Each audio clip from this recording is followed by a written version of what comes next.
যে দোয়া করলে জিনাহ করার গুনাহ মাফ হয় সে দোয়াটা অনেক মানুষ জানেই না। হয়তো অনেকেই ভুল করে জিনা করেছেন, এখন অনুতপ্ত অনুশোচনায় আছেন, কারণ জিনা হলো মারাত্মক এক গুনাহ, এটা জাহান্নামে নিয়ে যায় মানুষকে। তবে হতাশার কারণ নাই, আল্লাহ তাআলা সমাধান রেখেছেন। একবার আবু হুরায়রার কাছে একটা মহিলা আসলো বাচ্চা নিয়ে, যেই বাচ্চাটা জিনা করার কারণে হয়েছে।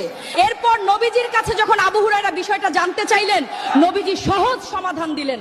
নবীজি বললেন কোনো ব্যাপার না, আল্লাহ তাআলার কাছে মাফ চাইতে বলো, আল্লাহ তাআলা তাকে মাফ করে দিবেন।